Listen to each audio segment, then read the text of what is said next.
자, 일본의 스가 요시히데라는 분이 일본 자민당 총재에 당선되고 차기 총리가 되었습니다. 자, 이 얘기, 우리 대한민국의 미래 운명과도 연관되어 있는 한국, 미국, 일본, 중국 4개국과의 아주 국제 정세, 한반도를 둘러싼 소용돌이가 어떻게 일어날 건지 오늘 그걸 심층적으로 여러분들하고 방송으로 이야기 나눠보도록 하겠습니다. 자, 이분은 우리가 봤을 때요, 이 사람이 지난번에 늘 이 관방장관으로 최장수 총리를 지냈어요. 아베 총리가 있고 관방장관이 있고, 관방장관이 예전에 우리 박정희 대통령님 때 뭐 공보부 장관 이런 역할을 하는 것 같습니다.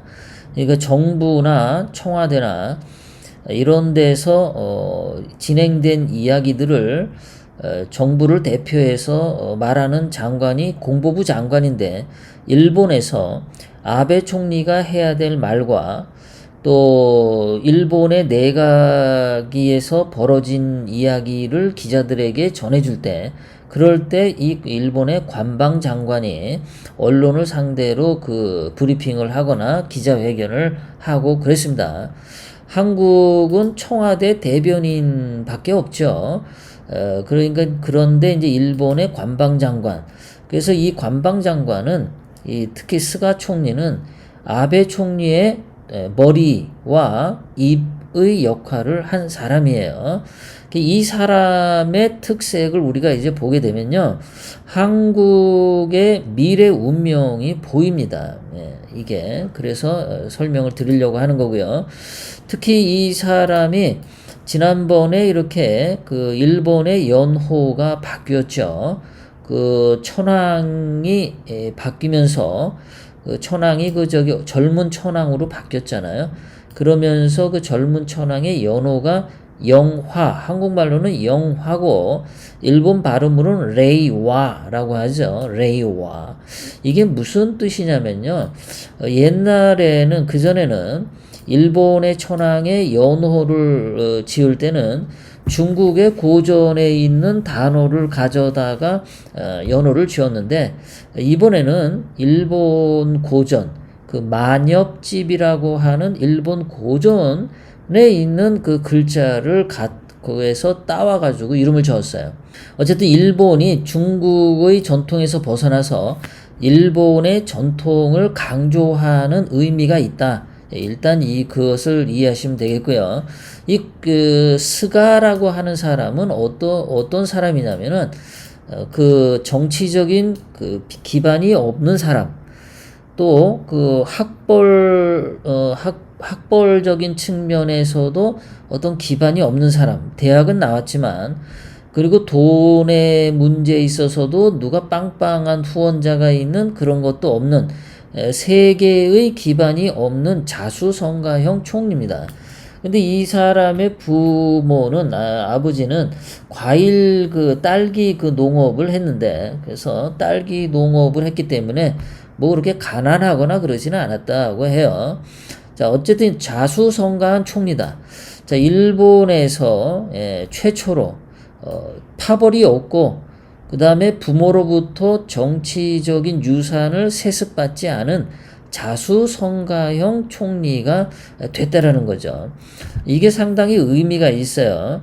일본처럼 전통을 중시하는 나라에서, 그러니까 일본 정치에서는 파벌도 중요하고 세습도 중요한데, 그런 것들을 무시하고 그 실력으로 성장한 사람을 임명했다라는 거.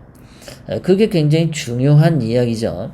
한국의 지금 문재인이나 국민의 짐인가요? 응디의 힘인가? 김종인, 얘네들이 하는 짓을 보면은 내각제를 선호하면서, 뭐 일본과 같은 내각제를 선호한다고 하면서 실질적으로는 그 자기 자식들에게 국회의원 자리를 물려주려고 내각제를 하는 거죠. 자기네들끼리 이렇게 먹으려고 그렇게 하는 거예요. 그 스가 총리처럼 저렇게 자수성가형 정치인들이 성장할 수 없고, 지금까지 대한민국이 그래도 성장 발전해 온 것은 이승만 대통령도 그렇고 박정희 대통령님도 그렇고 무슨 정치적인 기반이 있어서 그분들이 대통령 된 게 아니죠. 자기가 열심히 인생을 살아왔고 정치적으로 해왔기 때문에, 일을 잘 했기 때문에 성공한 대통령들이 다 되었던 거죠. 물론 좌파들의 선동에 의해서 늘 독재자라는 칭호를 갖지만, 지금 문재인이 하는 거 비하면은 이승만 대통령님은 정말 양반이고 천사죠. 박정희 대통령님도 정말 양반이고 천재죠. 이승만 대통령님은 4.19 때 대학생들이 그 데모를 하면서 청와대 앞까지 오니까 그랬다 그러죠. 저 소리가 무슨 소리냐 하고 비서한테 물으니까 대학생들이 이승만 대통령님 하야하라는 소리입니다. 그래서 그 말을 듣고 이승만 대통령님이 미래의 대한민국의 주인공인 젊은 대학생들이 나보고 하야를 한다고 하면 나는 저 학생들을 믿고 저 학생들의 의지와 기백을 믿고 내가 대통령을 물러나도 대한민국의 미래는 걱정하지 않아도 되겠다. 이런 얘기를 하고 하야를 하신 분 아닙니까? 예, 대단하죠. 그런 마음 자세가 있는 사람이에요. 근데 문재인은 어떻습니까? 무슨 자기를 하야하라고 국민들이 하면은 광화문에 나와서 소통하겠다고 했는데 다 뻥이고 거짓말이죠. 오히려 광화문에 나오지 못하게끔 코로나 바이러스로 공포 정치하고 있죠. 문재인이는 그냥 악마 그 자체죠. 자, 그렇게 문재인과 무슨 탄핵 찬성 세력들, 이 내각제를 하려는 현재 대한민국 국회의원 300명을 보면요, 아주 썩어 빠지고 그 근본이 천박하고 악한 자들로 있는데, 일본은 그래도 총리가 저렇게 반듯한 사람이 일단 됐습니다. 자, 일본에서 자수성가한 사람들이 의외로 많은데요.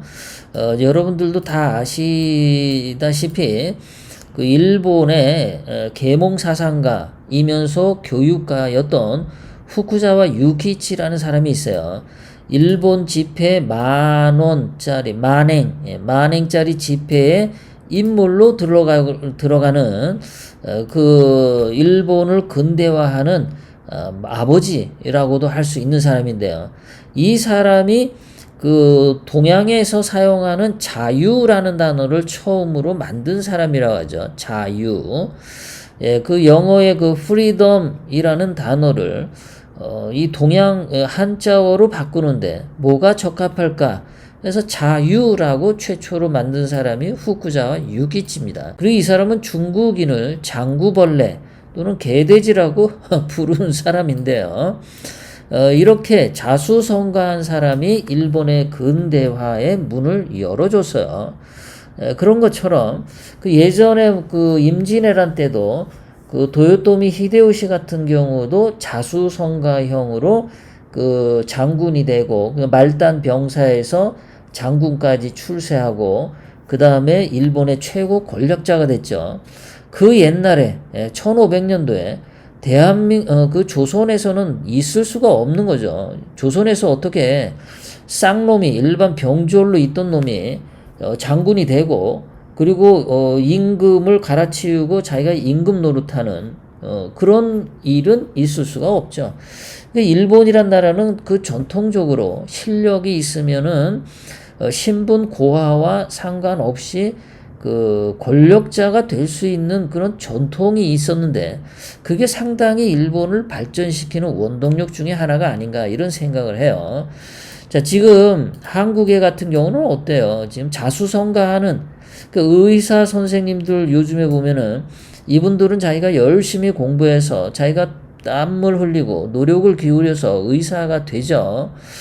그렇게 됐는데 이제 문재인하고 더불어민주당 이 좌파들은 자기네들 자식들을 의사시키려고 공공의대를 만들죠. 의사조차도 실력으로 자수성가형으로 키워지는 게 아니라 세습으로 의사를 시키려고 한국은 이딴 짓거리를 하고 있어요.